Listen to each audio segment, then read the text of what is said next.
All right, bro. I don't mean for the introduction to be long, so I'm just gonna tell y'all, go ahead, fire it up, spark that shit up, cause we finna go ahead and read this John Armstrong. You know what I'm saying?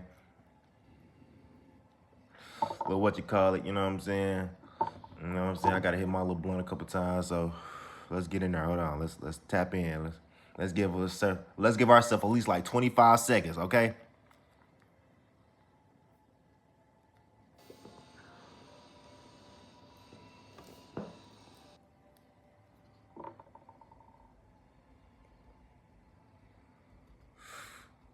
I'm blowing nose and shit.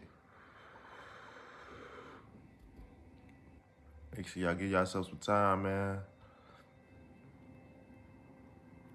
Mm, let's get in there. You can't take all day. Okay. John Armstrong, the British loner who stood outside the Surrealist movement but created imaginative, dreamlike landscapes. Now, I looked at a couple of his paintings already. I tried to get a little synopsis of what the artist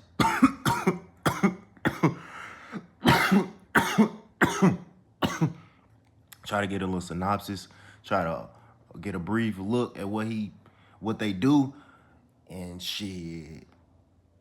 This motherfucker right here impressed me. Okay, so let's get to his bio. Born by the month of the 14th of November, 1895, Hastings, Sussex.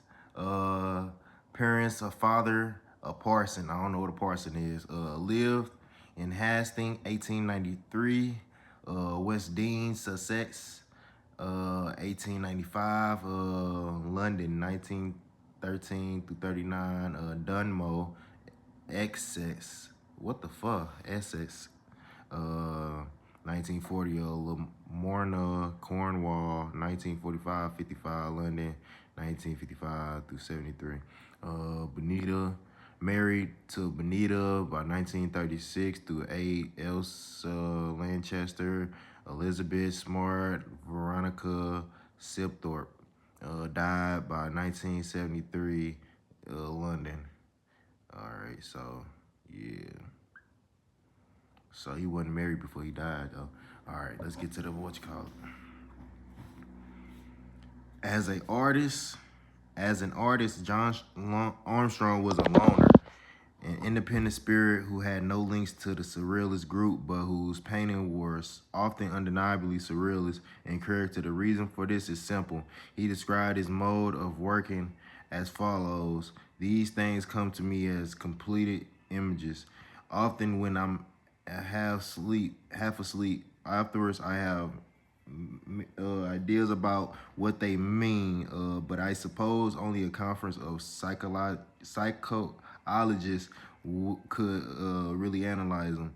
Um, in other words, he was painted from the unconscious mind, in keeping with the central surrealist tradition.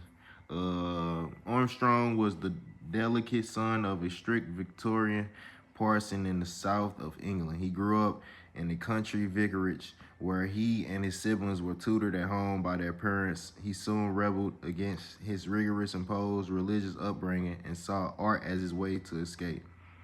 During the First World War, he was fortunate to be posted to the Middle East where he could study the art of ancient civilizations at first hand. Back in London, he devoted himself to painting, but was so poor that he often went hungry. On one occasion, was starved. He was so starved that he lapsed into a coma and had to be rushed to a hospital to save his life. He escaped from this period of poverty by painting set designs and murals, but did not give up his easel work.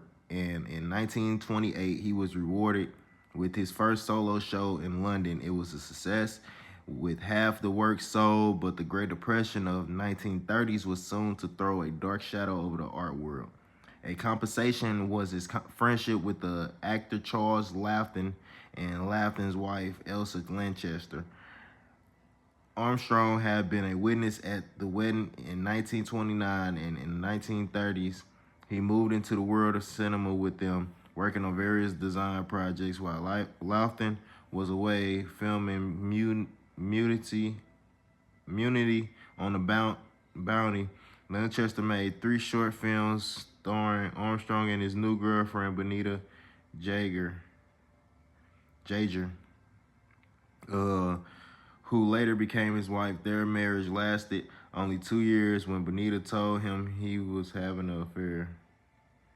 She was having an affair. Armstrong kissed her hand and it was all over. His work in the late 1930s became more richly surrealist and bizarre. A review from this period in the Telegraph refers to him as our foremost surrealist painter. The critics is at pains to point out that Armstrong is not savagely copying a foreign fashion, but deriving his strange, dreamlike landscapes from a much earlier, purely English visual tradition. Another important critic, Wyndham Lewis, controversially declared that there were only 2 British surrealists, Armstrong and Paul Nash. Interviewed many years later, Armstrong made the important distinction that he himself had not been a true surrealist, although some of his paintings were surrealist works. This was not as contradictory as it might sound.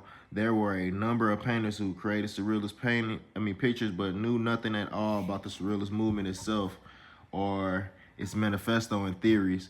They arrived at surrealist images via a strange, private, personal, individual obsession. Like Armstrong, they were natural surrealist artists, but strictly on their own terms.